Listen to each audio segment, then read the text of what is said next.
ప్రార్థన చేసుకుందాం. పరిశుద్ధుడా, పరలోకమందున్న మా కన్న తండ్రి, నీ ఘనమైన శ్రేష్టమైన నామానికి కృతజ్ఞతాస్తుతులు స్తోత్రం చెల్లిస్తున్నాం. నీ బిడ్డలమైన మమ్మలను సజీవి లెక్కల్లో దాచి నీ అపారమైన కృపలో భద్రపరిచి నీ చల్లని రెక్కల కింద సంరక్షించి పోషించి నాయనా మరొక పునరుత్థాన దినాన్ని మా జీవితాల్లో తీసుకొచ్చినందుకు నీకే మహిమ చెల్లిస్తున్నాం. అయ్యా, ఈ దినము శ్రేష్టమైనది. మా బ్రతుకులను తండ్రి శ్రేష్టంగా, పవిత్రంగా, యథార్థంగా మలుచుకోవడానికి ఇచ్చిన సమయాన్ని, కాలాన్ని బట్టి కృతజ్ఞతాస్తుతులు చెల్లిస్తున్నాం. దినములు చెడ్డవి కనుక సమయం పోనీయక దాన్ని సద్వినియోగం చేసుకున్నవాడు బుద్ధివంతుడు. అజ్ఞానుల వలె కాక జ్ఞానుల వలె ప్రవర్తించువారే ధన్యులని చెప్తున్నారు. అయ్యా, మేము ధన్యతలో మేము ఉండాలి. జ్ఞానుల గుంపులో మేమందరం ఉండాలి.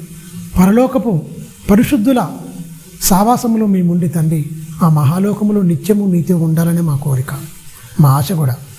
ఆయన ఆశపడ్డ ప్రతి ఆత్మకు తృప్తిపరుస్తారని మీరు చెప్తున్నారు. లేఖనాల వెలుగులో మా జీవితాలు కట్టుకుని ముందుకెళ్తుండగా నీ ఆత్మ సహాయము నడిపి మాకు అనుగ్రహించండి.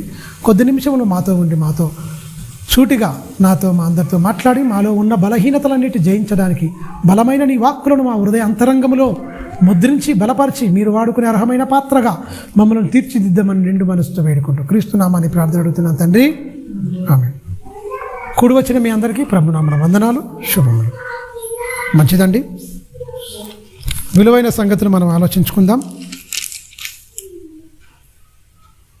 ప్రతి మనిషిని బైబిల్ అనేది మహాజ్ఞాన గ్రంథం సంస్కరించేది, బలపరిచేది, మనలో ఉన్న లోటుపాట్లన్నింటినీ సరిదిద్దేది.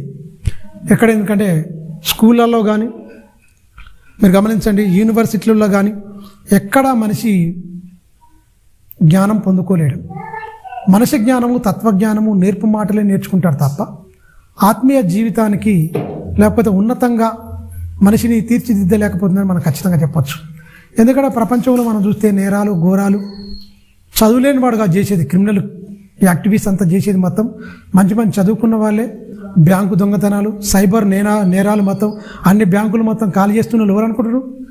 బాగా లోకజ్ఞానాన్ని అభ్యసించి మొత్తం ఈ నెట్వర్క్ను మొత్తం బాగా ఆధీనం చేసుకున్నవాడు, అంటే బాగా తెలిసినవాడు. మీరు గమనించండి, పురోగభివృద్ధి, టెక్నాలజీ అని గొప్ప గొప్ప చదువులు చదువుకున్నవాడే దొంగలుగా, నరహంతకులుగా, రేపిస్తులుగా, పాపిస్తులుగా, దుర్మార్గులుగా, లోకకంటకులుగా మారుతురా లేదా? మనం చదువుతున్నామా లేదా? చూస్తున్నామా లేదా? అంటే మనిషిని సంస్కరించట్లేదు.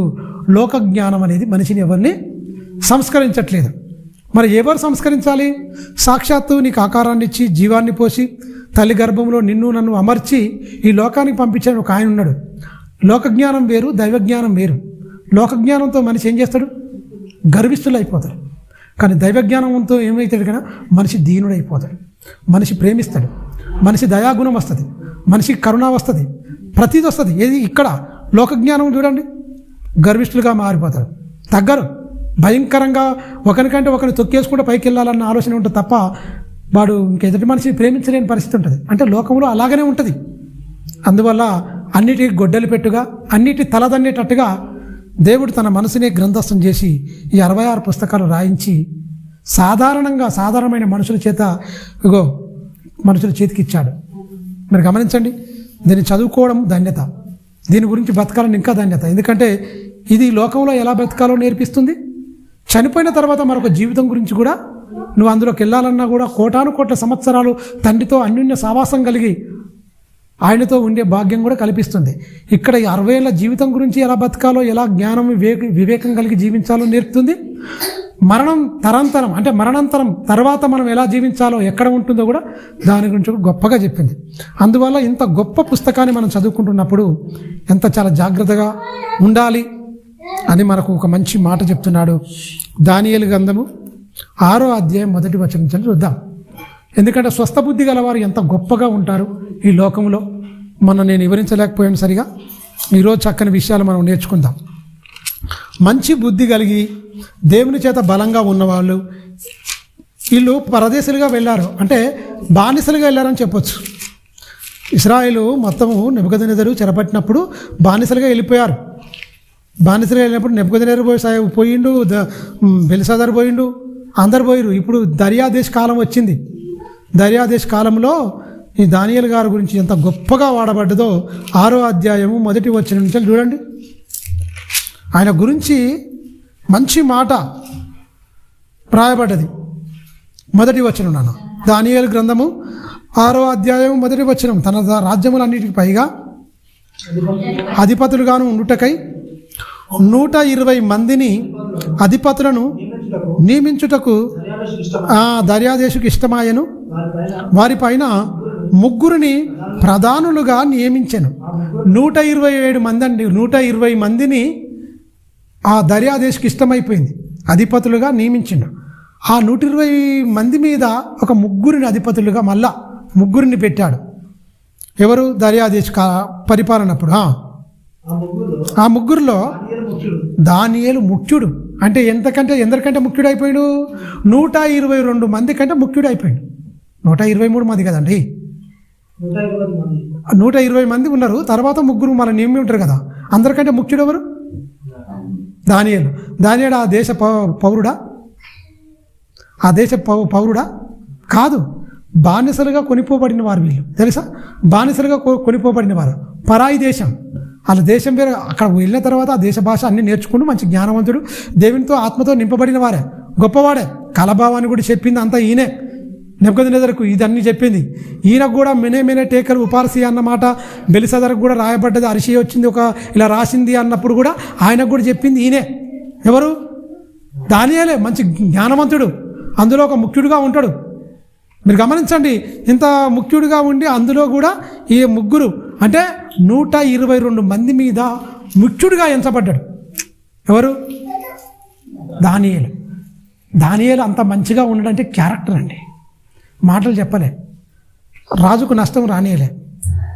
దోసుకుందాం దాచుకుందాం ఇవన్నీ. రాజ్యము అంటే అధిపతులు అంటే ఇప్పుడు ఎలా ఉన్నారు? ఒక్కొక్కడు కోట్లు గడించున్నారు మొత్తం. పిఏలకే 100 కోట్లు ఉన్నాయట. ముఖ్యమంత్రి కింద పిఏ చేస్తారు కదా, పిఏలకే ఉన్నాయి 100 కోట్ల రూపాయలు సంపాదించుకుంటారు. మీరు గమనించండి. ముఖ్యమంత్రి కాదు, ముఖ్యమంత్రి దగ్గర పిఏ అంటే ఇక మరి ముఖ్యమంత్రులు, ఎమ్మెల్యేలు, ఎంపీలు వీళ్ళందరూ ఏమైపోవాలి? 100 కోట్లు మొత్తం ఈ ప్రజలకు చెందవలసిన సంపద మొత్తం ఒక గుప్పెడి మంది చేతుల్లో ఉందంటే మీరు నమ్ముతారా? ప్రజలకు చెందాల్సిన ధనము మొత్తం ఒక గుప్పెడి మంది చేతిలో ఉండిపోయిందంటే మీరు గమనించండి. అందరు లంచగొండులు, తెలుసా? పరిపాలించే వాళ్ళు లంచగొండులే, ఒక్కడు కూడా లేడు. అప్పటి కాలంలో అందరికీ స్ఫూర్తిదాయకం, తెలుసా? రాజుగింత లోటు రావద్దు, సజావంగా నడవాలి. ఆ 122 మంది మీద పరిరక్షకుడుగా ఉన్నాడు, మొత్తం గమనిస్తున్నాడు. అందరికీ కొరకరాని కొయ్యరాగా మారిపోయాడు. ఎవరండి? దానియేలు. ఎందుకు అలా ఉండరికినా? దేవుడు అంటే ఆయనకు తెలుసు. ఆయన మంచి బుద్ధి గలవాడు. ఆయన గురించి ఉంటుంది మంచి మిక్కిలి సుబుద్ధి అని ఉంటుంది ఆయన గురించి. కింది వరకు చదవండి. దానియేలు ముఖ్యుడు, రాజుకు ఇష్టం, రాజునకు నష్టం కలగకుండానట్లు అధిపతులు తప్పకుండా మీరు లెక్కలు అప్పచెప్పవలను ఆజ్ఞ ఇచ్చాను. అంటే లెక్కలు అప్పచెప్పాలి. ఆ 120 మంది మీద 3 నియమిస్తే ఆ 3లో ఈయన ముఖ్యుడు. అందరూ చూస్తుండే మొత్తం 122 మంది మీద ఇంకా ముఖ్యుడిగా ఉన్నాడు, చూస్తున్న ఈయన ఎలాంటి క్యారెక్టర్ దేవుడు రాయించిండు చూడండి. ఈ దానియేలు చూడండి, ఈ దానియేలు అతి శ్రేష్టమైన బుద్ధి గలవాడై ప్రధానులలోను అధిపతుల్లోను ప్రఖ్యాతి నొంది ఉండెను గనుక రాజ్యమంతటి మీద అతనిని నియమింపవలనని రాజు ఉద్దేశించను. ఇది క్యారెక్టర్, దేవునికి ఉండవలసిన, పిల్లలకు ఉండవలసిన క్యారెక్టర్. బానిసగా వెళ్ళిపోయినాడు, ఇంత గొప్పోడు ఎందుకైనా? అతి శ్రేష్ట బుద్ధి, మంచి బుద్ధి, వంక పెట్టుకున్న బుద్ధి. ఒవ్వడు ఇట్లా లెక్క చేసుకునేందుకు లేదు. కిందికి చదవండి. ఆ రాజు గింత కూడా వెళ్తే వీళ్ళందరూ మనం కూడా లంచగొండలపై ఆయన ఉన్న జీతంతోనే ఏదైతే వస్తుందో దాంతోనే తృప్తి పొందుతుంది తప్ప ఒక చిల్లి గవ్వ కూడా ఆశించలేదు. అది శ్రేష్టమైన బుద్ధి అనేది. అతి శ్రేష్టమైన బుద్ధి కలిగిండు అంటే రాజు కూడా ఆశ్చర్యపోయిండు. ఇలాంటోని నేను ఒక్కరిని చూడలేదు. అందరూ లెక్కలు అటు ఇటు చేస్తున్నారు మొత్తం. ఏ ఒక్కరిలో నీతి లేదు, ఏ ఒక్కరిలో యథార్థత లేదు. దానియేలు బోన్లో పడ్డప్పుడు అల్లాడిపోతాడు. దర్యాదేశ్ తెలుసా? అల్లాడిపోతాడు. ఏంటి నేను ఎలా తీసుకురావాలి బయటికి? అసలు నిద్ర పట్టదు దర్యాదేశ్కు, తెలుసా? ఆయన టైంలో అందరూ కుట్రబండి దుర్మార్గులందరూ ఆయన సింహాల బోన్లో వేస్తారు. వేసిన వాళ్ళు వాళ్ళ కుటుంబాలు మొత్తం పోతాయి. దానియేలు సజీవుడుగా, నువ్వు నమ్మిన దేవుడు నిన్ను సజీవుడుగా ఉంచనా అనుకుంటే వెళ్ళిపోతావు. నువ్వు ఉన్నాను, రాజు చిరంజీవి అవును గాక. ఏంటండి అంటే మిక్కిలి శ్రేష్ఠ బుద్ధి కలిగి ఉంటే ఈ లోకంలో అనేకమైన ఆపదలు వచ్చినా నిన్ను తప్పిస్తాడు. తెలుసా, అనేకమైన ఆపదలు వచ్చినా నిన్ను తప్పిస్తాను, నిలబెడతాడు. నీతిమంతులకు అనేకమైన ఆపదలు. ఒకసారి చూడండి, కీర్తన గ్రంథం చూద్దాం, 34 వచనం చూడనా. ఇక్కడికి వద్దాం, మళ్ళీ ఇక్కడికి వద్దాం. ఆ మాటలు చదువుతాం, కానీ ఐదు ప్రకారంగా బతకాలంటే దాని ఖ్యాతి ఎంత గొప్పదో మనం ఆలోచించాలి. తప్పిస్తాడా? నిన్న నేడు ఏకరీతిగా ఉన్నాడు ఆయన నమ్మదగిన వాడు. ఖచ్చితంగా 17వ వచనం చూడండి, 17వ వచనం 34:17 కీర్తనల గ్రంథము. నీతిమంతులు మొరపెట్టగా యెహోవా ఆలకించును, వాటి శ్రమలన్నిటిలో నుండి వారిని విడిపించును. విరిగిన హృదయం గల వారిని యెహోవా ఆసన్నుడు, నలిగిన మనసు గల వారికి ఆయన రక్షించును. నీతిమంతుల ఆపదన్నిటిలో అనేకము. చూడండి, నీతిమంతుల కలుగు ఆపదలు అనేకములు, వాటి అన్నిటిలో నుండి యెహోవా వారిని విడిపించును. అనేకమైన ఆపదలు కలుగుతాయి. మరి నువ్వు నీతిగా ఉండి ఆయన కాపాడతాడు. మనం నీతి తప్పితేనే ఆయన చేయి వదిలిపెడతాడు. మీరు గమనించారో లేదో, నీతిమంతులకు అనేకమైన ఆపదలు. ఎందుకు ఆపదలు తేరికైనా? నువ్వు నీతిగా ఉన్నందుకే వస్తాయి, ఉట్టే కాదు. నువ్వు తప్పు అని చెప్తేనే నీకు శత్రువులు అయిపోతావు. తెలుసా, నువ్వు ఈ తప్పును సమర్థిస్తే నువ్వు అందరు మిత్రులే. మీరు గమనించారా లేదా? నువ్వు అందరు చేస్తారు బ్రదర్, తప్పులు అనేది అందరు చేస్తారని కప్పినవా, నీకు ఎవరు శత్రువు కాదు. నువ్వు చేసే తప్పు అన్నామనుకో, నువ్వు అందరికీ శత్రువు అయిపోతావు. కానీ నువ్వు దేవునికి మిత్రుడు అయితే తెలుసా, దేవునికి నువ్వు కుమారుడు అవుతావు. లోకానికి నువ్వు శత్రువు అయిపోయినా పర్లేదు, లోకమంతటికి. కానీ దేవునికి మాత్రం నువ్వు కుమారుడుగా మిగిలిపోవాలి. యేసుక్రీస్తు ఎన్ని తిట్టిర్రు, అందరు నిందించలే. దేవుని కుమారుడుగా ఎలా ఉన్నాడు ఆయన గొప్పగా. లోకమంతా ఒకటైపోయింది, తండ్రి మాత్రం ఆయన పక్షాన ఆయన. వీళ్ళందరూ ఏం చేస్తారండి, పనికి మాలోళ్ళు. లోకమంతా ఒకటైంది, యేసుని మరణాన్ని ఆపిరా. మరణం చేసిరు. మరగి అంటే ఆయన మరణంగా అప్పగించేసి సిలువేసి చచ్చిపోయేదాకా వాళ్ళు ఇది చేసిరు. కానీ ఎవడన్నా ఆయన మరణంలోంచి వెళ్ళి తిరిగి పునరుత్థానం ఓడని లేపగలిగిండా? నేను బండేస్తా, నేను మూసేస్తా, భద్రం చేస్తా, మనసులో పెడతా, కావలి పెడతా, ఎవడన్నా ఆపగలిగిండా? అది దేవుడు తోడంటే. నీతిమంతులకు వచ్చే అనేకమైన ఆపదలలో ఆయన తోడుగా ఉంటాడు. అంటే ఎట్లా? నువ్వు నీతిమంతుడిగా ఉండు, ఖచ్చితంగా ఆయన తప్పిస్తాడు. ఎందుకంటే ఆయన నీతిమంతుడు, ఆయన పరిశుద్ధుడు, ఆయన పవిత్రుడు. నువ్వు నీతిమంతుడిగా ఉండు. మీరు గమనించండి, నీతిమంతుడు కలిగే ఆపదలు అనేకములు, వాటి నుంచి మొత్తం విడిపించేస్తే తప్పిస్తాడు. ఆయన ఒకసారి మాట ఇచ్చిందంటే నరుడు కాదు ఆయన మాట తప్పడానికి. మీరు గమనించారా?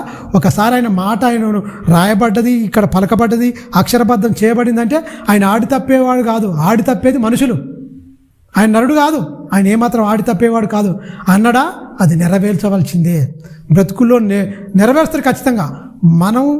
మన భక్తి ఇటాటుంటేనే మనల్ని వదిలేస్తాడండి. మనం ఖచ్చితమైన విశ్వాసంతో నిరీక్షించే ఎన్ని ఆపదలు వచ్చినా ఆయన ఖచ్చితంగా నీకు కాపుగా ఉంటాడు, కాపు కాస్తాడు. నీకు కేడంగా ఉంటాడు, నీకు డాలుగా మారిపోతాడు. తెలుసా, ఆయన రెక్కల నీడలో నిన్ను కప్పుతాడు, మొత్తం ఉన్నతంగా నిన్ను కాపాడుకుంటాడు. కానీ మనం నమ్మాలి. మన నమ్మకంలో తేడా కొడితేనే మనకేది జరగదు. మనం బలంగా నమ్మిన మనకు ఖచ్చితంగా అది ఎప్పటికైనా నెరవేరుతుంది, కంపల్సరీ. మీరు గమనించండి. అందుకని మళ్ళీ రాని దానియేలు గ్రంథానికి అతి శ్రేష్ఠ బుద్ధి గలవాడై ఉన్నాడు. ఎవరు? దానియేలు. అతి శ్రేష్ఠ బుద్ధి అంటే అనేకులను ఆకర్షించే బుద్ధి అండి, అనేకులను ఆకర్షించే బుద్ధి. వీళ్ళు కిందికి చూడండి, ఏమంటారు, కిందికి చూడండి. ఈయనను ఇరుకున పెట్టాలి ఖచ్చితంగా అని దానియేలు గారి గురించి మొత్తం కుట్రపంతారు ఈ దుర్మార్గులు అందరూ. చదువునానా?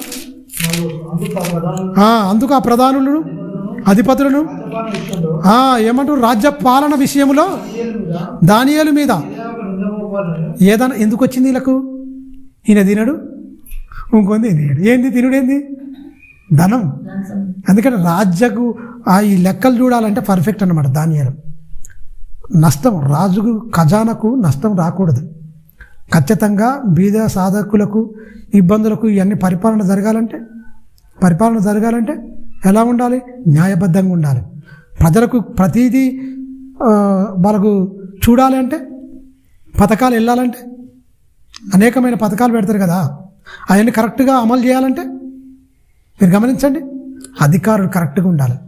అధికారులు లంచగొండలు అయితే, అధికారులు ఇదైపోతే ఇబ్బంది అయిపోద్ది. ఎందుకంటే దానియేలు క్రైస్తవులందరికీ, జాబర్స్లో ఉన్నవారందరికీ, గవర్నమెంట్ జాబుల్లో ఉన్నవారికి ఈయన ఒక రోల్ మోడల్ అని చెప్పచ్చు, అందరికీ ఆదర్శప్రాయుడు అని చెప్పచ్చు దానియేలు. ఈయన తీసుకుంటే క్రైస్తవ్యం మొత్తం అక్కడ ఉన్న ఆ ప్రాంతంలో మొత్తం నిలబడిపోదు. మున్సిపాలిటీ ఆఫీసులో లేరా? ఉన్నారు. క్రైస్తవులు అన్నిట్లలో విభాగాల్లో ఉన్నారు. అన్ని భాగాల్లో గవర్నమెంట్ సెక్టార్లలో అన్ని విభాగాల్లో పనిచేస్తారు. అయినా కూడా క్రైస్తవులు లంచగొండలే. తెలుసా? క్రైస్తవులు కూడా లంచగొండలు అయిపోయారు. ఎందుకు మరి అక్కడ ఉండి క్రైస్తవులుగా క్రీస్తు తత్వాన్ని చూపించలేకపోతున్నారు? దానియేలు చూపించిందండి. నువ్వు బానిసలు కాదు కదా, నీ స్వదేశమే, కానీ నువ్వు నీ దేశంలో నువ్వు అన్యుల మధ్య నువ్వు అన్యుడిగా ఉండి నువ్వు దేవుని నమ్ముకున్నావు. నిజ దేవుణ్ణి పరిచయం చేసే పరిస్థితి నీ మీద ఉందా లేదా? బాధ్యత నీ మీద ఉందా లేదా? నిజదేవుణ్ణి ఇంతమంది దేవుళ్ళు అనుకుంటుంటే నిజదేవుడు ఏదో తెలుసుకున్న నీవు నిక్కచ్చిగా నువ్వు బతకకపోతే వానికి నీకు తేడేంటి చెప్పు. వీళ్ళు నిజంగా అరే మేము ఇలా ఉన్నాం ఎందుకు, వాళ్ళు అలా ఉన్నారు ఎందుకు, మేము ఇలా లంచాలు తీసుకున్నాం ఎందుకు, వాళ్ళ ఏం లంచం లేకుండా ఉన్నతంగా వాళ్ళ కష్టాన్ని తోనే బతుకుతున్నారు, వాళ్ళంత దీవెనకరంగా ఎందుకున్నారు, మేము ఎన్ని లంచాలు పుచ్చుకున్నా ఇంకా మేము ఇలా ఉన్నాం ఎందుకు? మా సాక్ష్యమే అంటే వీళ్ళు గొప్ప సాక్ష్యంగా ఉంటురా? లేరు. అనేకమైన ప్రభుత్వపు ఆఫీసుల్లో క్రైస్తవులు ఉన్నా ఒక దానియేలు లాగా బతకలేదు, దానియేలు లెక్క లేరు. అందుకనే క్రైస్తవులు కూడా గంతే లేరా? అన్ని మతాల లెక్క ఇదొక మతం, అందరి లెక్క ఇదొకటి, అంతే తప్ప ఎక్కడ ఉంది సాక్ష్యం? ఎక్కడిది? అందరూ పరీక్షించిరండి, తవ్వుతురు, పరీక్షిస్తురు, ఏ లోపం కనిపించకుండా ఉన్నానంటే ఏందనంటే చిన్నది కూడా ముమ్మారు ప్రార్థన చేస్తుండే. ఎరుసలేము వైపు తలుపులు తీయడం, కిటికీలు తీయడం, ఉదయము, మధ్యాహ్నము, సాయంత్రం దానియేలు గారు ప్రార్థన చేస్తుండే మంచిగా. ఎరుసలేము క్షేమం కొరకు ప్రార్థిస్తుండే మంచిగా. కట్టబడాలి, ఖచ్చితంగా తిరిగి మేము వెళ్ళాలి, దేవుడు మమ్మల్ని విడిపిస్తాడు ఖచ్చితంగా, 72 వారాల తర్వాత మమ్మల్ని విడిపిస్తాడు. ఇర్మియా గారు ప్రవచించాడు ఖచ్చితంగా, ఇర్మియా గారు ప్రవచించాడు, మేము ఖచ్చితంగా విడవబడతాం, మేము ఖచ్చితంగా విడిపిస్తాం, మా దేశానికి, మా స్వదేశానికి మేము వెళ్ళిపోతాం, దేవుడు మమ్మల్ని కరుణిస్తాడు, ఖచ్చితంగా మమ్మల్ని కాపాడుతాడు, ఇక్కడ కూడా మేము మంచిగానే ఉన్నామని ఏం చేస్తారు? ప్రార్థన. భక్తి జీవితంలో ప్రార్థనతో వాళ్ళు ఉన్నారండి. ఎవరు? దానియేలు. 4వ వచనం మళ్ళీ చదివినానా? అందుకు ఆ ప్రధానులను అధిపతులను రాజ్యపాలన విషయంలోను దానియేలు మీద ఏదైనా ఒక నింద మోపవలనని ఉండి తగిన ఏతు కనిపెట్టుచుండిరి. కానీ దానియేలు నమ్మకస్తుడై ఏ నేరమైనను ఏ తప్పైనను చేయువాడు కాడు గనుక దానియేలులో ఏ తప్పైనను ఏ లోపమైనను, క్రైస్తవునికి ఉండవలసింది ఇదండి. ఏ తప్పైనను నువ్వెక్కడైనా జీవించు, నువ్వేనైనా ఉండు, నీలో తప్పులు పట్టకుండా ఉండాలి. అతి శ్రేష్ఠ బుద్ధి గలవాడు, శ్రేష్ఠ బుద్ధి గలవాడు. కానీ క్రైస్తవునికి ఏం దగ్గర స్వస్థ బుద్ధి కలిగి ఉండండి అంటుండు. స్వస్థ బుద్ధి కలిగి ఉండాలి అంటుండు. ఈయన చూసినావా? అలాగనే 1 సమూయేలు గ్రంథం చూడనా, ఇంకొక ఆయన మంచి బుద్ధి కలిగి ఆయన ఉన్నాడు. ఆయన కూడా ఎంత మంచిగా ఉన్నాడో చూడండి. దావీదు గురించి రాయబడ్డ మాట 18వ అధ్యాయం నాన్న. ఆయన ఎంత బుద్ధి గలవాడో, ప్రజలందరి మన్ననలు ఎలా పొందుతున్నాడో, ఓ క్రైస్తవుడు ఎలా ఆకర్షించవచ్చో, ఎంత గొప్పగా ఉండొచ్చో ఇక్కడ చెప్తున్నాడు చూడండి. 18వ అధ్యాయము 1 సమూయేలు గ్రంథము 18వ అధ్యాయము 10వ వచనం నుంచి చాలా జాగ్రత్తగా చూద్దాం. సౌలు మీదకి ఏమొస్తుందంటే దురాత్మ వస్తుంది ఒకటి. మరునాడు దేవుని యొద్ద నుండి ఆ దురాత్మ కూడా సౌలు మీదకి బలంగా వస్తున్నది. వచ్చినందున అతడు ఇంటిలో ప్రవచించుండగా దావీదు మునుపటిలాగానే వీణ చేత పట్టుకొని వాయించును. అయితే ఈయన వీణ చేత పట్టుకొని వాయిస్తుంటే ఆ దయ్యం వదిలిపోతుంది. భ్రష్టుడైపోయాడు. రాజే, ఇశ్రాయేలుకు మొట్టమొదటి రాజు ఎవరండి? బెన్యామీను గోత్రంలో పుట్టినోడు ఈయన. మీరు గమనించారా? ఈ సౌలు ఏమైపోయాడు? కొద్ది కాలానికే భ్రష్టుడైపోయాడు. ఎలా? గొలియాత్ వచ్చిండు, యుద్ధం జరిగిందండి. ఎందుకు భ్రష్టుడైపోయిందంటే యుద్ధం జరిగింది. ఈయన డేరాల్లో కూకుండు సౌలు. ఈయన కూడా ఆజానుభావుడే. ఫిలిస్తీన్లకు పక్షాన ఆయన వచ్చిండు, గొలియాత్ వచ్చిండు. ఇశ్రాయేల్ పక్షాన ఈయన పోయి యుద్ధం చేయాలి. ఆయన ఆకారాన్ని భీకరంగా చూసే వరకు ఈయనకి అయిపోయింది. పోయిండు, తప్పుగానే పోయి కూకున్నాడు, ఇక డేరాల్లో కూకున్నాడు. అన్నదమ్ములకు ఆహారం తీసుకుపోతాను ఈయన పోయిండు చూస్తాందుకు. ఎవరు? దావీదు గారు. మంచి రైట్ టైం వచ్చింది, దేవుడు బయటికి తీసుకొచ్చిండు. సున్నతి లేని ఫిలిస్తీయుడు జీవం గల దేవుని పిల్లలను తృణీకరిస్తున్నాడు, ఇలా మాట్లాడుతున్నాడు. ఆయన పక్షమున, యెహోవా పక్షమున నేను ఉన్నానని వెళ్ళిపోవడం, ఆ యుద్ధము రణరంగంలోకి వెళ్ళిపోవడం, డాలు కత్తి అన్ని సరే ఇవన్నీ నాకు వాడుకలో లేవు, నాకు ఒకటే వాడుకలో ఉంది, ఒడిశాల రాళ్ళతో కొట్టడం నాకు వాడుక. నువ్వు కత్తి డాలు ఇవన్నీ కవచాలు ధరిస్తే నాకెక్కడ ఉంటాయి? నేను అసలే గొర్రెలు కాసుకుంటాను, గియ్యని నాకు అలవాట్లేవు, వాడుకలో నాకు ఇవన్నీ లేవు అని వెళ్ళిపోయిండు. ఒడిశాల పట్టుకున్నాడు. ఆడు కత్తి కవచాలు మొత్తం పెట్టుకొని వచ్చిండు, మొత్తం భీకరంగా. మీరు గమనించండి, ఒక్క ఏటితో మొత్తం మనిషి 2 ముక్కలు అయిపోయే కత్తి, గులియాత్ పట్టిన కత్తి తెలుసా? నిలబడ్డాడు, ఎదురుగా నిలబడ్డాడు, ఏమనలే. ఏంటా నేను కుక్కనారా, మీరు మామూలుగా ఇలా వచ్చాను నా మీదికి అని అంటాడు. ఎవరు? గులియాతు. రాళ్ళు తీసుకుంటాడు, ఒక్క రాయి తిప్పి కొట్టే వరకు కరెక్ట్గా ఇక్కడనే ఉంటుంది ఆయనకు, నొస్ట్లా అంతా ప్యాక్ అయి ఉంటుంది మొత్తం. గులియాతుకు కరెక్ట్గా ఇలా తగులుతుంది. అతని కత్తి తీసుకొని అతన్ని నరికేస్తాడు. నరికేసి తల పట్టుకునే వరకల్లా దావీదుకు, సౌలుకు 1000 కొలది, దావీదుకు 10,000 కొలది అని జనసమూహము వీణలతో తంబూరాలు వాయించుకుంటూ మంచిగా పాట పాడతారు. అప్పుడు మారిపోయింది మన గుణం మొత్తం, భ్రష్ట గుణం. విచపు చూపులు, దేవుని ఆత్మ వదిలిపోవడం, దురాత్మ రావడం, భ్రష్టుడైపోవడం, పక్కును ఓరకపోవడమే తెలుసా? వాడు మంచిగా బతికిన ఓరకుండా ఇవన్నీ పనికిరాని ఇవన్నీ వస్తున్నాయి అంటే నీ బుద్ధి అక్కడనే మారిపోద్ది. దానికి బెస్ట్ ఎగ్జాంపుల్ సౌలే తెలుసా? దేవుని చేత పాడబడ్డవాడే, దేవుని చేత ఎన్నిక చేయబడ్డవాడే. ఈయన వచ్చే సమయాలు పోయే అభిషేకిస్తాడు, గాడిదలు పోయినాయి అని ఎత్తుకుంటూ పోతారు. వచ్చినప్పుడు ఆయన దగ్గరికి పోయినప్పుడు ఈయన తీసుకొచ్చి అభిషేకం జీవితం వేరే. అసలు రాజు అవుతాడా అంటే దేవుడు అలా ఉన్నది. నన్ను కాదన్నారు, ఇశ్రాయేలు తునీకరించినని ఈయన బాధపడుతుంటే సరే తీయ అన్నప్పుడు ఈయన నుంచి ఫస్ట్ ఈయన రాజుగా ఎన్నుకుంటారు. ఈయన కూడా చాలా ఆజానుభావుడు. సౌలు కూడా చాలా అందంగా ఉంటాడు, ఆజానుభావుడు, బాగానే ఉంటాడు, యుద్ధాలు చేస్తాడు, అన్నీ బాగానే ఉంటాయి. కానీ పొగిడితే మంచిగా ఇదిగా ఉంటే ఓర్చుకోలేకపోయాడు. అప్పటి నుంచి వెళ్ళి విషపు చూపు నిలిపిండు, చంపాలని ప్రయత్నం చేస్తుండు. ఎవరిని? దావీదును. ఎవరు? రాజు. ఈయనేం చేసిండు? గొర్రెలు కాసుకుంటు.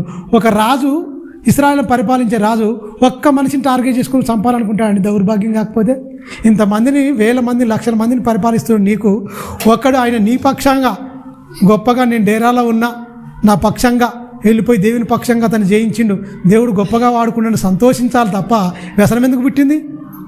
భ్రష్టుడైపోయిండు. అదే ఓర్వలేనితనం, అదే భ్రష్టతనం, అదే దుష్టునికి అవకాశం. గమనించారా? కింది వచనం చూడనా, కింది వచనం. వీణ వాయించింది, అది పోతుంది. ఒకప్పుడు సౌలు చేతిలో ఒక వీట ఉండెను, దావీదును పొడిచి ఏమన్నాడు? ఈటతో పొడిస్తే గోడకు బిగించాలి, ఇలా ఏలాడబడాలనుకున్నాడు.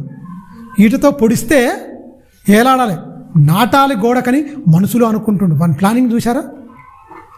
లోపట అనుకుంటుండు. లోపల అనుకుని కూడా ఏం చేసిండు? పరిశుద్ధాత్మ దేవుడు రాయించిండు. హృదయము అంతరంగము నువ్వేమనుకుంటున్నావో తెలుసు, బయటకు అంటలేడు తెలుసా? సౌలు బయటకు అనుకుంటురా, లోపల అనుకుంటుంది పరిశుద్ధాత్మ దేవుడు బయట పెట్టి రాయిస్తుండు. నువ్వు లోపల ఎంత కుళ్ళు పట్టిపోయినావో, ఎంత చెత్త హృదయం అయిపోయిందో దైవగ్రంథం చదివితే ఖచ్చితంగా అర్థమైంది. ఈ లోపల అనుకుంటుండు అని మనసులో అనుకుంటుండు. ఎవరు? సౌలండి. ఈయన వచ్చి ఆ దురాత్మ రావడం, ఈయన వీణ వాయించడం, పోవడం జరుగుతుంది. ఒకప్పుడు జరిగింది. ఎలా చంపాలి ఇతన్ని? పట్టిపోయినప్పుడు పిచ్చి పిచ్చి చేస్తుండు. దురాత్మ వచ్చినప్పుడు, దురాత్మ వెళ్ళిపోయినప్పుడు చంపాలనుకుంటుండు. దురాత్మ వచ్చినప్పుడు వీణ వాయిస్తుండు, ఆ దురాత్మ వెళ్ళిపోతుంది. సౌలు, దావీదు వచ్చి ఆ వీణ వాయిస్తేనే దురాత్మ వెళ్ళిపోతుంది. తర్వాత మళ్ళీ ఏమవుతుంది మీరు గమనించండి. తర్వాత మంచిగా అయిపోయారు, ఈడు ఏమనుకుంటాడు? దావీదుని చంపాలనుకుంటాడు. ఈట నాటాల, గోడకు దింపాల మొత్తం మనిషి. కసి చూడండి, గుండెల్లో నుంచి చీల్చుకొని పోయి గోడకు నాటిపోవాలి, ఆ గోడకు ఏలాడబడాలనుకుంటాడు. ఎవరు? దావీదు. ఎవరు అనుకుంటారు దావీదుని అలా చేయాలని? సౌలు అనుకుంటున్నా. కింద వచ్చాను చూడన్నా,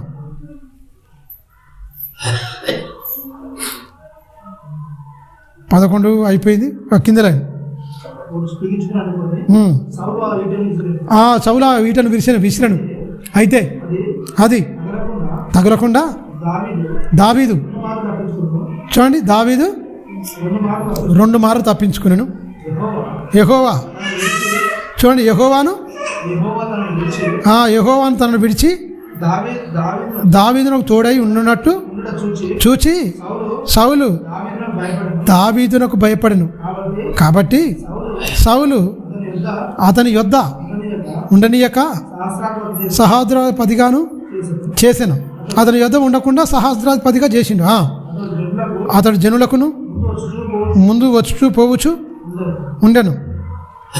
మరియు దావీదు సమస్త విషయములోను చూడండి సుబుద్ధి కలిగి ప్రవర్తింపగా యెహోవా అతని తోడుగా ఉండెను.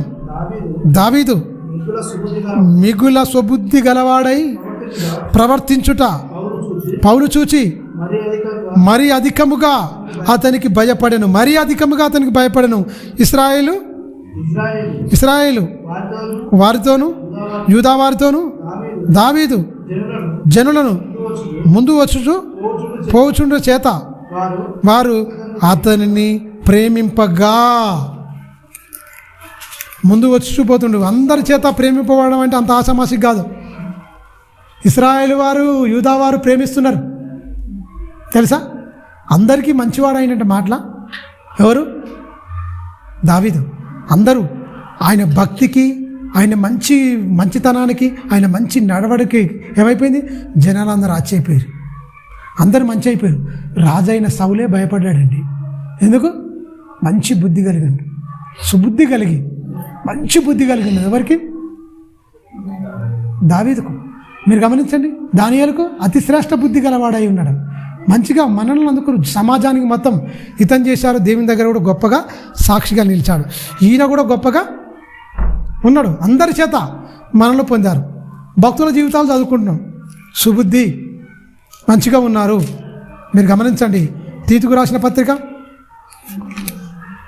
రాసిన పత్రిక మనం ఎలా ఉండాలి, ఏం చేయాలి, ఎలా బ్రతకాలని కూడా ఖచ్చితంగా ఇక్కడ చెప్తుంది. చూడండి, క్రైస్తవుల జీవితము అద్దం పట్టినట్టుగా బైబిల్లో ఒక మంచి మాటలు ఇక్కడ రాయబడి చూడండి. తీతుకు రాసిన పత్రిక 2వ అధ్యాయం 1వ వచనం. నీవు చూడండి, నీవు హితబోధకు అనుకూలమైన సంగతులను, హితబోధ అంటే కింద ఉన్న చూడండి, అక్కడ ఒకటి నోట్, ఆరోగ్యకరమైనది బోధించు. హితబోధ అనుగుణ్యమైన మాటలను మీరేం చేయాలంటున్నాడు? చదువునా 2వ అధ్యాయం 1వ వచనం. తీతుకు రాసిన పత్రిక, అపోస్తుడైన పౌలు తీతుకు రాసిన పత్రిక 2వ అధ్యాయము 1వ వచనం.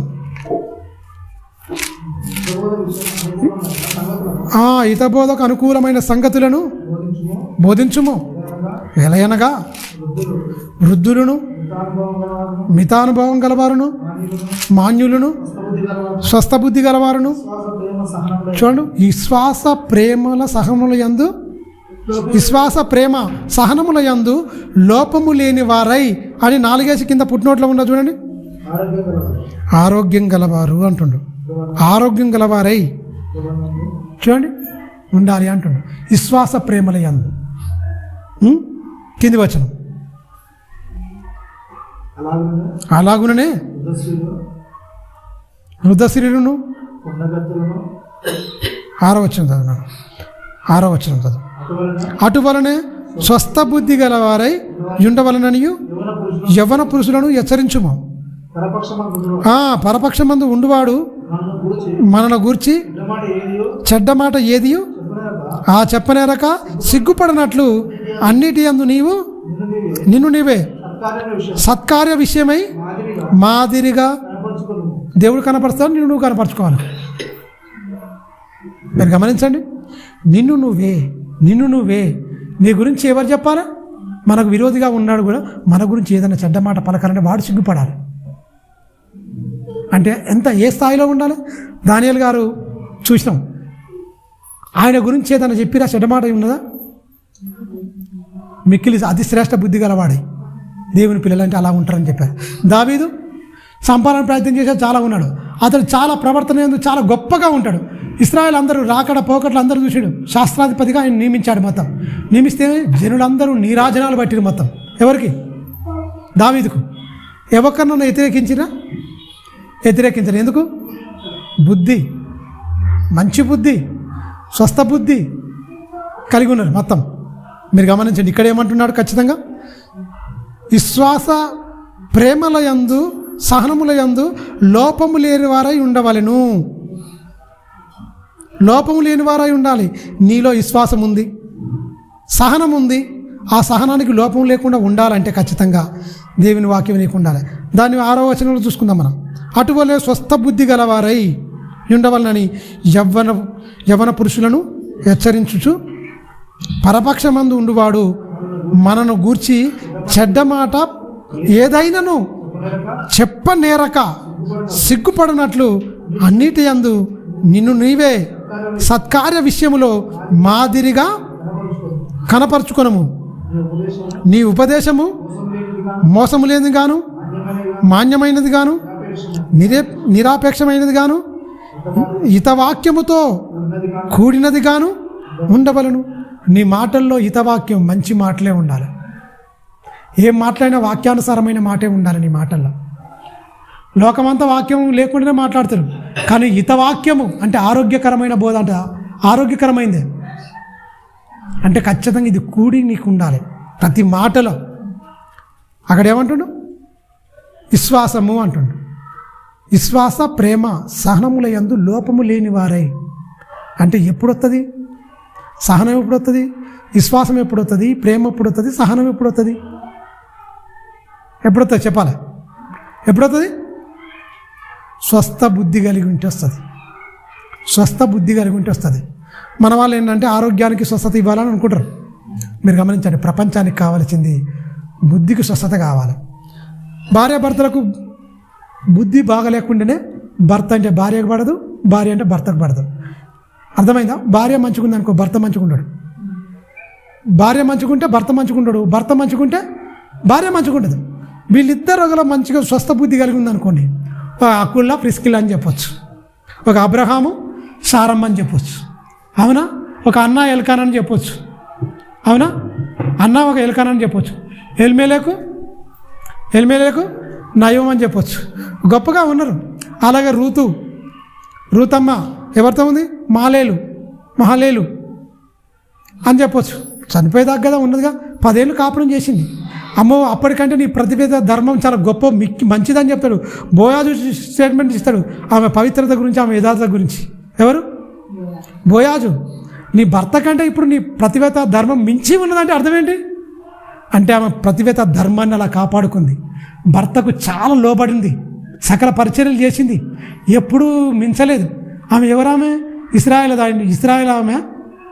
ఇశ్రాయేల్ అందరికంటే నువ్వు భాగ్యవంతురాలా అంటాడు. మళ్ళా యెహోవా రెక్కల కింద నువ్వు సురక్షితంగా ఉంటావంటాడు. ఎవరు?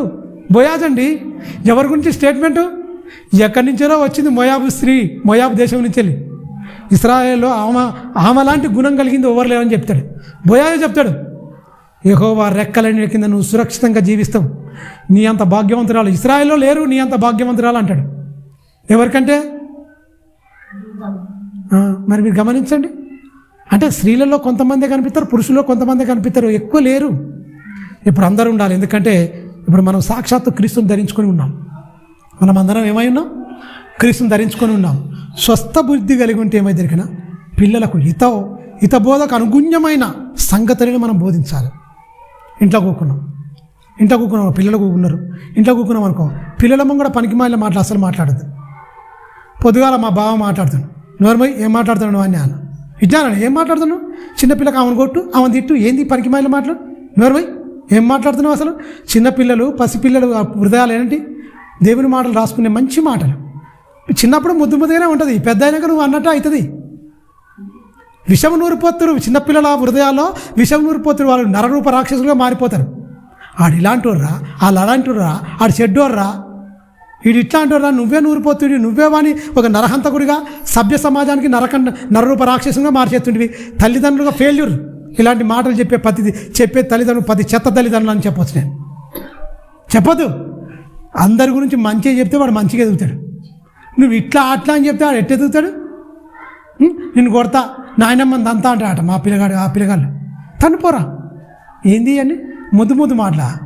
ఆ మాటలు చెప్తానికి బుద్ధి ఉండాలి. అసలు వద్దు, చాలా తప్పుడు విధానం మాటలు. పిల్లలు చెడిపోవడానికి కారణం తల్లిదండ్రులే 100% చెప్తా. వాళ్ళకి ఏమెరకండి? ఏమెరక? బూతులాడటానికి ఏమెరక? నువ్వు భూత పురాణం అనుకుంటే వాడు భూత పురాణం అవుతాడు. నువ్వు ఎట్లా ఉండవు? ఎందుకంటే మంచిది విత్తితే మంచిదే వస్తుంది. చెడ్డదాన్ని విత్తి నువ్వు మంచిదాన్ని రమ్మంటే చెడ్డదాన్ని మంచిది ఎట్ట వస్తుంది? వస్తుందా? అస్సలు కాదు. మీరు చాలా జాగ్రత్తగా మనం ఆలోచించాలి. హితబోధకు అనుగుణ్యమైన బోధ నీకు కావాలి ఖచ్చితంగా. ఆ మాటలు నీవు ఉండాలి. ప్రేమ విశ్వాసం ఉండాలి.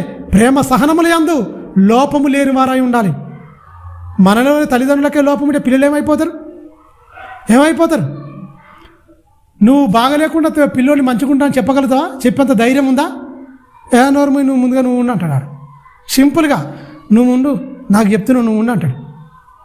అప్పుడు ఏమైపోద్ది? అందుకనే ఎవరికి అవకాశం ఇవ్వద్దని చెప్తుంది చూడండి. 6వ వచనం చూడండి. అటువలే స్వస్థ బుద్ధి గలవారై ఉండవలను యవన పురుషులను హెచ్చరించాలి. యవనస్తులను హెచ్చరించాలంటే నువ్వు ఆత్మజ్ఞానం అనుభవపూర్వకంగా నువ్వు తెలుసుకోవాలి ఖచ్చితంగా. పరపక్షం అంటే మనకు శత్రువే వాడు, కానీ మన గురించి చెప్పాలంటే వాడు అనుకుంటున్న శత్రువు నువ్వు అనుకోవద్దు. నువ్వు ఎప్పుడు మంచి మాట చెప్పాలి. అప్పుడు ఏమంటే నేను ఎన్నో అన్నా కానీ వాళ్ళు ఏమంటలేరు. మనం ఎన్నో తిట్టిన వాళ్ళను, కానీ వాళ్ళు ఏమన్నారు. కానీ వాళ్ళ గురించి నువ్వు చెప్పినావనుకో, వాడు ఏమంటాడు పక్కోడు, ఏంట్రా అందరు నీ లెక్కనే ఉంటారా? ఆయన సిగ్గు తీస్తారు. వాడు సిగ్గుపడతాడు. నేను వాళ్ళ గురించి ఏదైనా తప్పుడు మాట మాట్లాడితే వాళ్ళ బ్రతికే విధానం పక్కోనికి అర్థమైపోద్ది. ఆడు సిగ్గు తీసుకుంటాడు. ఏమిరా అందరు నీ లెక్క ఉంటారా? వాళ్ళంతా వాళ్ళ ముచ్చటేందుకు నీకెందుకు రాడు? వాడు అనే వరకు నేను సిగ్గుపోద్ది. అందువల్ల వాడు సిగ్గుపడినట్లు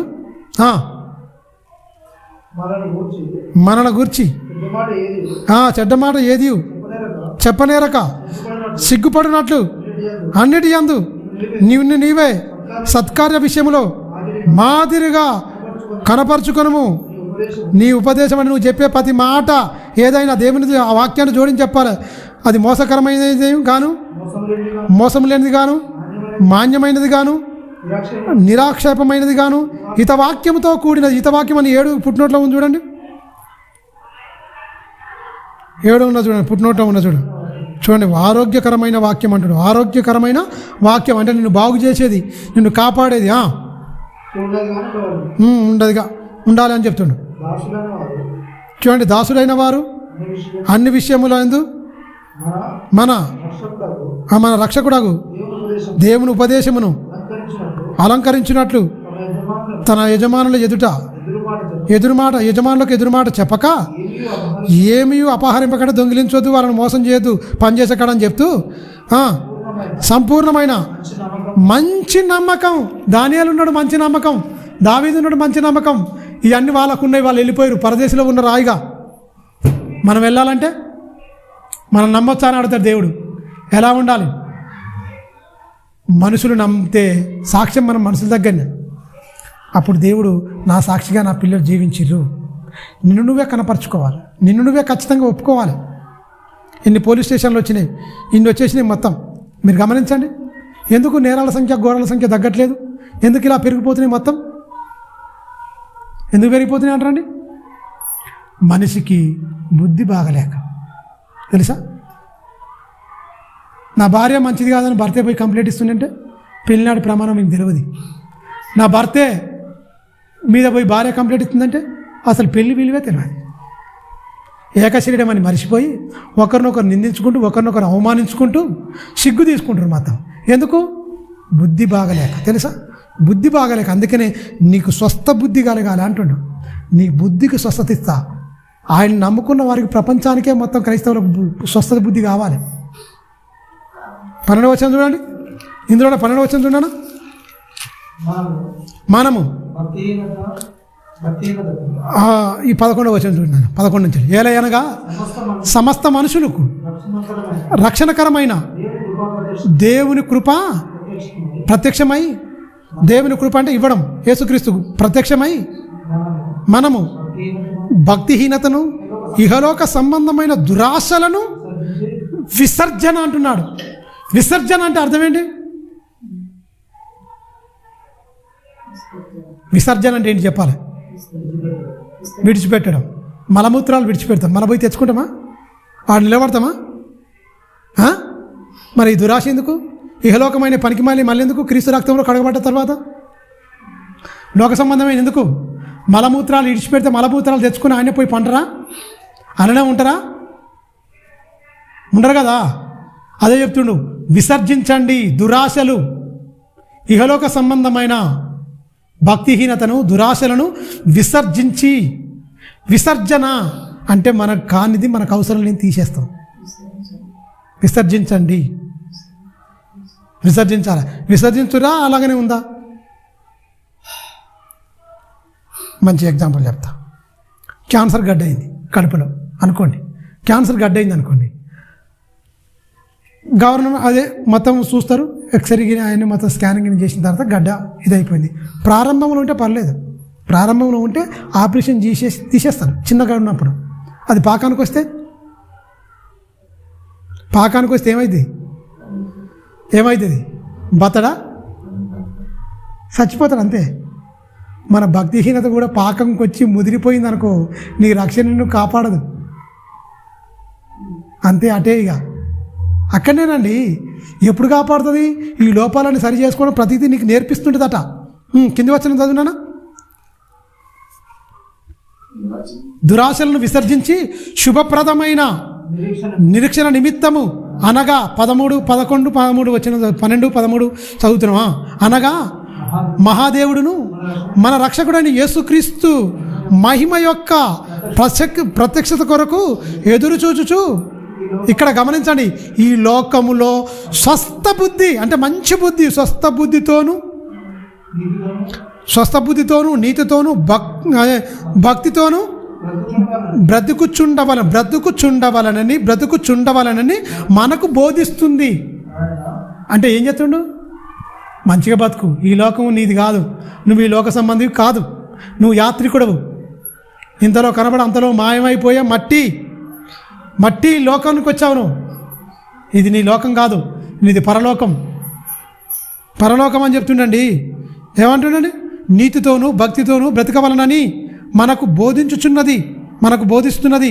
ఆయన సమస్తమైన దుర్నీతి నుండి మనలను విమోచించి సత్క్రియల యందు ఆసక్తి గలవారుగా ప్రజలుగాను తన కోసము పవిత్రపరచుకుని తన సొత్తుగా చేసుకున్నటకై తన్ను తానే అప్పగించుకున్నాడు. చచ్చిపోయిందండి, చంపేయబడ్డాడు. ఎవరి నిమిత్తము? మనం బాగు కావాలని, మనం పవిత్రులు కావాలని, మనం ఏ దురాశలు లేకుండా బతకాలని చచ్చిపోయినా. ఈ చనిపోయి ఆయన రక్తాన్ని ఆశ్రయించి మనం బాగుపడకపోతే ఏం చేస్తాడు? బాగుపడకపోతే ఏం చేస్తాడు చెప్పాలి? రాణిస్తాడా? పరలోకం రానియాడు ఆయన. ఎందుకంటే మీ గురించే నేను ప్రాణం పెట్టాను. తన్ను తానే అర్పించుకొనెను. వీటిని గురించి బోధించుము, హెచ్చరించుము, సంపూర్ణ అధికారముతో దుర్బోధనను ఖండించుము. ఎవరిని నిన్ను తునీకరింపనీయకుము. నువ్వు అన్ని గద్దించేటప్పుడు ఎవడన్నా వచ్చి నువ్వు చేస్తున్న తప్పడా అనొద్దట. ఎవరిని నిన్ను తునీకరింపనీయకుము. అంటే క్రైస్తవుడు ప్రతి ఒక్కడు, జీవగ్రంథం చదివిన ప్రతి ఒక్కడు అలా ఉండాలని కోరుకుంటున్నాను. మీరు గమనించండి, 3వ అధ్యాయం 1వ వచనం చూడాను. అధిపతులకును అధికారులకుతోను లోబడి. అదేం నేర్పిస్తుందంటే, నాయన అధిపతులకు అధికారులకు నువ్వు లోబడి ఉండాలని బోధిస్తుంది. ప్రతి సత్కార్యమును చేయుటకు సిద్ధపడి ఉండవలనని మనుషులందరి ఎడల సంపూర్ణమైన సాత్వికం కనపరచు. ఎవరిని దూషింపక జగడమాడని వారై శాంతులనై ఉండవలనని వారికి జ్ఞాపకం చేయుము. ఎందుకనగా మనము కూడా, బాగా గమనించండి, ఎందుకనగా మనము కూడా అంటే మనకు బోధిస్తుంది, పైన బోధించింది కిందికి గుర్తు చేస్తుంది మళ్ళా. ఎందుకనగా మనము కూడా మునుపు అవివేకులమును అవిధేయులమును మోసపోయేవారమును నానా విధములైన దురాశలకును భోగములకును దాసులమై ఉండి దుష్టత్వమునందు అసూయందును కాలం గడుపుచు అసహ్యులమై ఒకరిని ఒకడు ద్వేషించుకుంటేమి కానీ మన రక్షకుడైన దేవుని యొక్క దయయు మానవుల ఎడల ఆయనకున్న ప్రేమయు ప్రత్యక్షమైనప్పుడు మనము నీతిని అనుసరించి చేసిన క్రియల మూలముగా కాక తని కనికరము చొప్పునే పునర్జన్మ సంబంధమైన స్థానము ద్వారా పరిశుద్ధాత్మ మనకు నూతన స్వభావం, ఇక్కడ ఏమంటున్నాడు ఇంకోటి చెప్తున్నాడు, నూతన స్వభావము కలగజేయట ద్వారాను మనను రక్షించను. నూతన స్వభావం వచ్చిందా? మనమేదో నీతిమంతుల స్వభావం కాదు, ఆయనే జన్మింపజేశాడు. ఈ మాటలన్నీ మనకు అప్లై ఉండాలి. పాట పాడినా ఈ సాక్ష్యం ఉంటాయి, ఈ చదువుకున్నా కూడా మనం ఈ సాక్ష్యం ఉంటాయి. గమనించారా? మునుపు చేసిన పనుల గురించి చెప్తాను, ఇప్పుడు ఐటితో నీకు పని లేదు. ఉండాలంటే ఏం చేసిండు? పునర్జన్మ సంబంధమైన స్థానం. పైన చదవండి, మధ్యన మాత్రం మన బతుకు, తర్వాత మనం ఉండవలసింది 3 సందర్భాలు మనం ఆలోచించాలి. పైన ఇలా ఉండాలి, ఖచ్చితంగా లోబడి ఉండాలి. నమ్మిన వాళ్ళకి చెప్పిండు. నమ్మిన తర్వాత ఇగో నమ్మకం ముందు నువ్వు ఎలా ఉన్నావో చెప్పిండు. అర్థమవుతుందా? 3 సందర్భాలు మీకు గమనించాలి. ఫస్ట్ నమ్మిన వాళ్ళు అధికారులకును అందరికీ విధేయులై ఉండాలి, లోబడి ఉండాలని మొత్తం చెప్పాడు. ప్రతి సత్కార్యము పూర్ణంగా సిద్ధపడి ఉండాలి. ఖచ్చితంగా మనుషులందరి ఏడల మనం దీర్ఘశాంతములుగా సాత్వికం కనపరచాలని చెప్తుండు. ఖచ్చితంగా ఇవన్నీ జగడమాడకుండా శాంతిపడుతూ ఇవన్నీ ఉండాలని చెప్పిండా. ఒకటి సందర్భం నమ్మిన వారికి చెప్తుండు. నమ్మకం మునుపు నువ్వు నీ స్థితి ఏందో చెప్పాడు. నమ్మకం ముందు నువ్వు జగడవాడిని, నువ్వు పనికిమాలిన పనులను చేసినావు అని చెప్తుండు. అలాంటి నేను ఇలా చెప్పిన పునర్జన్మ సంబంధమైన స్థానం ద్వారా నేను జన్మింపజే నవీన స్వభావం ధరించిన. ఇది బైబిల్లో ఉండిపోయిన తప్ప మనిషి బతుకులోకి రాలేకపోతున్నాయి. గమనించారా? నువ్వు కొత్తగా జన్మించిన తర్వాత 3 ప్రారంభంలో ఉన్నట్టే ఉండాలి. అధిపతులకు అధికారులకు నువ్వు లోబడాలి, తిరగబడొద్దు. అసలే అందరి ఏడలు నువ్వు శాంతి వర్తనే ఉండాలి ఖచ్చితంగా. ఇది బైబిల్ చెప్తున్నా. అది బోధిస్తుంది అంటే ఏం బోధిస్తుంది? నువ్వు ఇలా ఉండాలని బోధిస్తుంది. అక్కడ ఏమవుతుంది? మళ్ళీ పై వచనం చూదన్నా, మనము భక్తిహీనులమై ఇహలోక సంబంధమైన దురాశలను విసర్జించి శుభప్రదమైన నిరీక్షణతోనూ నిమిత్తము అనగా మహాదేవుడును మన రక్షకుడైన యేసుక్రీస్తు మహిమ యొక్క ప్రత్యక్షము కొరకు ఎదురు చూచుచు అన్నదాకా కింద ఒకటి ఉండొచ్చు. ఈ లోకములో స్వస్థ బుద్ధితోనూ నీతితోనూ భక్తితోనూ బ్రతుకుచుండవలని మనకు బోధిస్తుందట. ఏం బోధిస్తున్నావు ప్రభు అంటే నువ్వు నీతిగా ఉండాలని బోధిస్తుంది, నువ్వు భక్తిగా ఉండాలని బోధిస్తుంది. ఇహ లోకములో ఇహ సంబంధమైన దురాశలు నీలోనికి రావద్దు. ఆ బోధ ఏం జరుగుతుంది దగ్గర? నువ్వు అధిపతులకు అధికారులకు నువ్వు లోబడి ఉండాలి, విధేయుడిగా ఉండాలని బోధిస్తుంది. ప్రతి సత్కార్యములకు చేయుటకు సిద్ధపడి ఉండాలని బోధిస్తుంది. మనుషులందరి ఎడల పూర్ణమైన సాత్వికమును కనపరచమంటుంది. ఎవరిని నువ్వు దూషింపక జగడమాడక శాంతివర్తనై ఉండవాలంటుండు. అంటే అది బోధిస్తుంది. ఆ బోధ నీకు ఎక్కాలి. వాక్యం ఏం బోధిస్తుంది? హితవాక్యం ఏం బోధిస్తుంది? నువ్వు ఇలా ఉండాలని బోధిస్తుంది. బోధించిన తర్వాత మళ్ళీ పాత జీవితాన్ని గుర్తు చేస్తుంది. ఏమని? నాయన నువ్వు అప్పుడు అట్లా ఉన్నావు, ఒకసారి అవి నీలో ఏమాత్రం కనపడద్దు. ఎందుకంటే నువ్వు నూతనంగా జన్మించావు. పునర్జన్మ సంబంధమైన స్థానం ద్వారా నేను జన్మింపజేసుకున్నాడు. జన్మింపజేయడానికి ఆయన చచ్చిపోయిందని చెప్తుండు. మన పాతవి కనిపిస్తే ఎలా మనలో? మీరు గమనించండి. మనం ఈ లోకం కాదండి. మేము ఉన్నా అనుకున్నా వదిలిపెట్టి వెళ్ళిపోవాలి. మనం ఈ లోకానికి పూచిక పుల్ల నువ్వు దేలే, పూచిక పుల్ల పట్టుకొని పోలేం. ఎన్ని రోజులు బతాం? మన ఆడికి పోయినప్పుడు హాస్పిటల్లో ఈ కళ్ళు చెక్ చేసేటప్పుడు అదే అనిపించింది. అయిపోయిందిరా, దగ్గరికి వెళ్ళిపోయింది. ఒకప్పుడు గొప్పగా చూసే కళ్ళే ఇవన్నీ అవుపడకుండా అయిపోతున్నాయి. ఏంది అసలు పరిస్థితి? పోతాం. ఎంత భక్తితో ఉండాలి, ఎంత మనం ఒక సంవత్సరంగా ఒక దినం మన జీవితం నుంచి వెళ్ళిపోయినామంటే తెచ్చుకోలేము. ఎంత దేవునికి సమీపంగా ఉండాలి. ఈ దేవుని మీద ఆలోచన ఉండాలి తప్ప ఈ లోకం మీద యావెందుకు? అవి దురాశలు అంటుండు, అవి భోగములు అంటుండు, అవి మంచివిగా అంటుండు. నీ ఆత్మీయ జీవితాన్ని సమాధి చేసేది, నీ నరకాన్ని నడిపించేదని చెప్తుండు దేవుడు. తెలుసా? దేవుడు మనకు తెలుసు అనుకుంటున్నావు, ఓకే. ఆయనకు తెలిసేటట్టుగా నీకు తెలుసు నువ్వు అనుకుంటే సరిపోద్దా? ఆయనకు తెలిసేటట్టుగా మనం ఉండాలిగా. ఒక దావీదు తెలుసు, ఒక మోషే తెలుసు, ఒక దానియేలు, ఈ ప్రవక్తలందరినీ ఆయన గురించి వీళ్ళు నాకు తెలుసు అని చెప్పుకున్నాడు. ఆయనకు తెలిసేటట్టుగా నువ్వు బతకాలి కదా. వాళ్ళు ఎలా బతికిరో వాళ్ళ బతికిందో మనకు అర్థమైపోతే మనం అలా బతాం ఖచ్చితంగా. అందుకనే విలువైన సంగతులు చెప్తున్నాడు. వీటిని గురించి బోధించుచు హెచ్చరించండి అని చెప్తున్నాడు. సత్క్రియ ఆసక్తి గల ప్రజలుగాను తన కొరకు పవిత్రపరచుకొని తన సొత్తుగా చేసుకుండు. సత్క్రియల అందు ఆసక్తి గలవారుగా ప్రజలుగా అంటుండు. తెలుసా? ఆసక్తి ప్రజలుగా చేసుకున్నాడని చెప్తున్నాడు. మీరు గమనించండి, ఇంత గొప్పగా ఆయన చేసుకొని ఆయన కాచి కాపాడి మనలందరినీ ఉద్ధరించడానికి పరలోకాన్ని తీసుకెళ్ళడానికి ఆయన చేస్తున్న దాంట్లో ఒక మంచి మాట చూడండి. 6వ వచనం, 3వ అధ్యాయం 6వ వచనంలో, నవీన స్వభావం మనం ఆయన కృప వలన నీతిమంతులుగా తీర్చబడి నిత్య జీవం గూర్చిన నిరీక్షణను బట్టి దానికి వారసం అగుటకై ఆ పరిశుద్ధాత్మ మన రక్షకుడైన యేసుక్రీస్తు ద్వారా ఆయన మన మీద సమృద్ధిగా కుమ్మరించెను. ఈ మాట నమ్మదగినది గనుక దేవుని యందు విశ్వాసం ఉంచు వారందరూ సత్క్రియలు శ్రద్ధగా చేటయందు మనసుంచున్నట్లు నీవి సంగతులను గూర్చి దృఢముగా చెప్పుచుండవలని కోరుచున్నాను. చెప్పుచుండవలను దృఢముగా అంటుండే ఒకటే మాట. ఏటి అందు మనసుంచాలి? వాళ్ళు ఎట్లా కాదు మనసుంచేది, సత్క్రియలు యందు, ఇప్పుడు దేవుని యందు, ఈటి యందు. ఎందుకంటే ఈ లోకం నాది కాదు, ఏదో ఒక రోజు నేను వెళ్ళిపోవాలి, పరలోకం వెళ్ళాలి. ఒక ఊరికి ప్రయాణం అయితే మనం ఎంత జాగ్రత్తగా ఉంటాం. నైట్ వెళ్ళిపోవాలంటే ఎన్నో ప్లానింగ్ ఉంటుంది. బట్టలు, బ్యాగు, దానికి సంబంధించిన మొత్తం పెట్టుకొని మంచిగా దానికి తగ్గట్టుగా డబ్బులు కూడా పెట్టుకొని ఎన్ని రోజులు ఉంటాం, ఏం కథ, అన్ని ప్లానింగ్ ఉంటుందా లేదా? మన పరలోకానికి ఏమైనా ప్లానింగ్ చేసుకున్నామా మనం? మీరు గమనించండి, ఏదైనా ప్లానింగ్ ఉండాలి కదా వెళ్ళాలంటే. అవి ఏం బోధిస్తుంది? ప్లానింగ్ అంటే ఏంటి? ఇక్కడ బట్టలు, వస్తువులు ఇవే ఉన్నాయి ఏదన్నా ప్రాంతానికి వెళ్ళాలంటే. కానీ ఆ లోకానికి వెళ్ళాలంటే ప్లానింగ్ ఇలా ఉండదు కింద. చెడ్డ నాలో ఏముండద్దు. ఇక్కడ టికెట్ డబ్బులు కనుక్కొని, పర్సులో డబ్బు ఉండి టికెట్ కొనుక్కొని బట్టలు పెట్టుకుంటే ఎక్కడైనా ప్రయాణం చేయడానికి ఉంటుంది, మంచిగా బాగానే ఉంటుంది.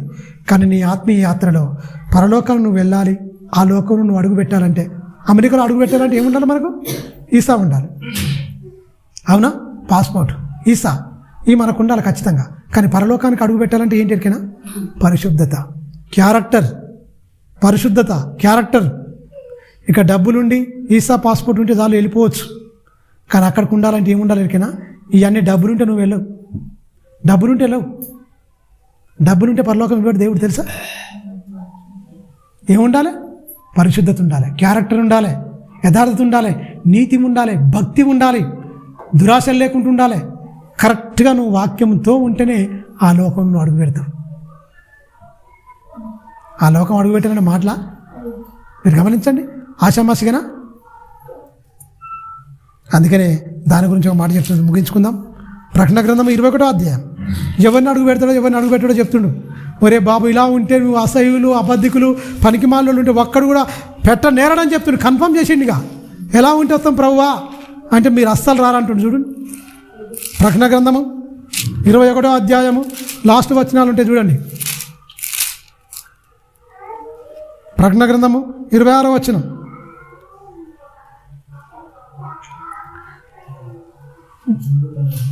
ఇరవై 26, 27 వచనాలు. జనములు తమ మహిమను, ఘనతను దానిలోనికి తీసుకొని వచ్చెదరు. గొర్రెపిల్ల యొక్క జీవగ్రంథం మందు రాయబడిన వారు దానిలో ప్రవేశించరు.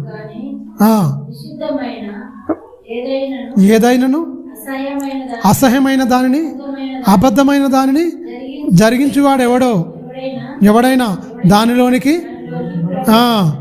ఏమంటాడు? కన్ఫర్మ్ చేసిండా? పరలోకానికి ఎలాంటి వాళ్ళు వస్తారంటుండు?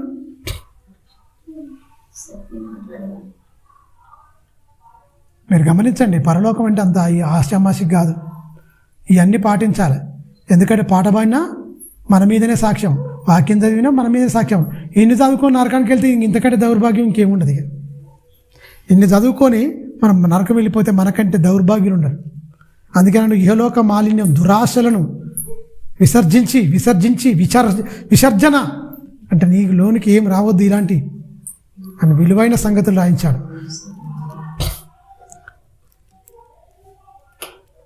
పద్ 24వ వచనం చదువుదాం. జనులు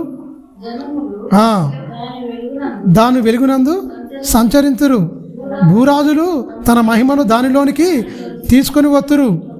అక్కడ రాతి లేనందున దాని గుమ్మములు పగటివేళ ఏ మాత్రమును వేయబడవు. జనములు తన మహిమను ఘనతను దానిలోని తీసుకొని వత్తురు. గొర్రెపిల్ల యొక్క జీవగ్రంథమందు రాయబడిన వారే దానిలో ప్రవేశించుతురు గాని నిషిద్ధమైనది ఏదైనను అసహ్యమైనది ఏదైనను అబద్ధమైన దానిని జరిగించేది అసహ్యమైనదాట అబద్ధమైనదాట జరిగించేవాడెవడైనను దానిలోనికి ప్రవేశింపడు. మీరు గమనించండి, కన్ఫర్మ్ చేస్తుంటే మనం ఎలా ఉండాలి? స్వస్థ బుద్ధి కలిగి ఉండాలి. బుద్ధి చాలా జాగ్రత్తగా ఉండాలి. ఎందుకంటే యేసుక్రీస్తు ఇచ్చింది బుద్ధికి ఇచ్చాడు స్వస్థత. మన బుద్ధికి కావాలి స్వస్థత. బుద్ధి బాగలేకపోతేనే అసహ్యమైంది వస్తుంది. బుద్ధి బాగలేకపోతే దురాశ వస్తుంది. బుద్ధి బాగలేకపోతేనే కొండాలు వస్తాయి. బుద్ధి బాగలేకపోతేనే ఇవన్నీ. యేసుక్రీస్తు ఇచ్చేది స్వస్థత బుద్ధికి. ఆయన రక్తంలో కడగబడ్డ మనకు బుద్ధి మంచిగా ఉండాలంటుడు ఖచ్చితంగా. ఆ బుద్ధి ఉన్న వాళ్ళు దానియేలు ఉన్నాడు గొప్పగా. ఆ బుద్ధి ఉన్నవాడు జనాలతో మొత్తం నీరాజనాలు అందుకున్నాడు తెలుసా. ఆ బుద్ధి ఉన్నవాళ్ళు అపోస్తలుడైన పౌలు ఒకప్పుడు ఆ బుద్ధే ఉన్నది, కానీ ఆ బుద్ధి మార్చుకొని మార్గంలోకి వచ్చి తనలో ఉన్నవి మొత్తం తీసేసుకొని ఉన్నతంగా బ్రతికిన వాడు అపోస్తలుడైన పౌలు గారు. అందుకనే పునర్జన్మ సంబంధమైన స్థానం ద్వారా ఆయన జన్మింపజేశాడు. ఖచ్చితంగా నవీన స్వభావం ధరింపజేశాడు. అలాంటి వారు వెళ్తారు పరలోకం. ఎవరి పడితే వాళ్ళు పరలోకం అనేది వెళ్ళడానికి వీల్లేదు. మీరు గమనించండి, పరలోకం వెళ్ళాలంటే ఆయన అనుకున్నట్టుగా మనం బతకాలి తప్ప మనం అనుకున్నట్టుగా మనం ఇష్టారాజ్యంగా బతికి ప్రభువా పరలోకం ఇవ్వాలంటే ఉండదు. ఎందుకంటే అందరు సెట్ చేసేది అందరి లోపాలను ఎండగట్టి అందరినీ సరిచేసి అందరినీ గుణపరిచి ఒక సరైన మార్గమును పెట్టేదే ఈ జీవగ్రంథం. నువ్వు లోకములో ఎన్ని ఉన్నా, కోటి విద్యలున్నా అవి నీ కూటి కోసమే 60 ఏళ్ళ జీవితం కోసమే పనికొస్తాయి తప్ప నిన్ను సంస్కరించి పరలోకం నడిపించేది ఏ ఒక్కట్లేదు భూమి మీద. 1,000వ విద్య ఇది. దీన్ని అభ్యసిస్తేనే ఈ లోకంలో నువ్వు ఎలా బతకాలో సమాధానంగా ఉండాలో నేర్పిస్తుంది. ఈ మరణం తర్వాత నువ్వు ఎంత గొప్ప జీవితం అనుభవిస్తావో ఆ జీవితంలో కూడా నడిపించేది కూడా ఈ మాటల ప్రకారమే. అందువల్ల ఈ మాటలు చాలా జాగ్రత్తగా హృదయాంతరంగాల్లో ముద్రించుకొని దేవుని మాటలకు హృదయంలో చోటించి గొప్పగా బ్రతకాలని నా మాటలు ముగిస్తున్నాం. తలవంచుకొని ప్రార్థించుకుందాం. పరిశుద్ధుడా, మహోన్నతుడా, గొప్ప తండ్రి, నీ ఘనమైన శ్రేష్టమైన నామానికి కృతజ్ఞతాస్తుతులు సూత్రం చెల్లిస్తున్నాం. స్వస్థ బుద్ధి, అతి శ్రేష్ఠ బుద్ధి, మంచి బుద్ధి కలిగిన దానియేలు చూసాం. మంచి బుద్ధి కలిగిన వాడు దావీదును చూసాం. ఆయన నూతన నిబంధనలో మేము కూడా స్వస్థ బుద్ధి కలిగి హితవాక్యములు బోధించుతూ విరోధి ఎవరైనా మా పక్షము లేనివాడు కూడా నిందించుటకు అవకాశం ఇవ్వకుండా సిగ్గుపడినట్టు తండ్రి మా ప్రవర్తన మేము చాలా జాగ్రత్తగా ఉండాలని మాకు బోధిస్తున్నారు. అయ్యా, మేము ఉన్నతంగా జీవించాలని తండ్రి హితవాక్యములు ఆరోగ్యకరమైన మంచి మాటలు మాకు చెప్పి ఉన్నారు. చెప్పబడిన మాటలు విని విడిచిపెట్టి వారం కాకుండా ఇన్న మాటలు మా హృదయమైన పలక మీద ముద్రించుకొని మా ప్రవర్తన అంతటి మీద అధికారిగా ఒప్పుకుంటూ మా చివరి శ్వాస ఉన్నంత వరకు నమ్మకమైన బిడ్డలుగా ముందుకు కదిలేటి భాగ్యాన్ని దయచేయండి. సంఘంలో ఉన్న బిడ్డలందరినీ కృపతో జ్ఞాపకం చేసుకోండి. పేరు వరుసన దీవించండి, ఆశీర్వదించండి. ఆత్మ సంబంధమైన సంగతుల యందు మెలుకోగలిగి తండ్రి పరలోకానికి యోగ్యులుగా పరలోకాన్ని స్వసంతించుకునే భాగ్యాన్ని ఆయన మేమందరం కలిగి ఉన్నట్లు సహాయం దయచేయండి. అసహ్యమైనది అబద్ధములు జరిగించే ఏ ఒక్కడు పరలోక రాజ్యంలో ఎంత మాత్రం ప్రవేశింపనేరంటున్నారు. అమ్మ మాకు చెప్పారు నాయన, పరలోకం ఎలా ఉంటే వస్తారంటే నీతిని, భక్తిని, యథార్థతను కలిగిన వారే వస్తారు. మంచి సద్గుణాలు కలబోసుకొని తండ్రి మా హృదయ అంతరంగంలో నింపుకొని తండ్రి లోకానికి దూరంగా పరలోకానికి దగ్గరగా జీవించే భాగ్యాన్ని నీ బిడ్డలమైన మాకు దయచేయమని నిండు మనసుతో వేడుకుంటూ మహిమ, ఘనత, ప్రభావం నీకే ఆరోపిస్తూ నీ దయగల హస్తాలకు నీ బిడ్డలమైన మమ్మల్ని మేము అప్పగించుకుంటూ క్రీస్తునామని ప్రార్థన అడుగుతున్నాం తండ్రి. ఆమేన్. ప్రభునామమున అందరికీ వందనాలు, శుభాలు.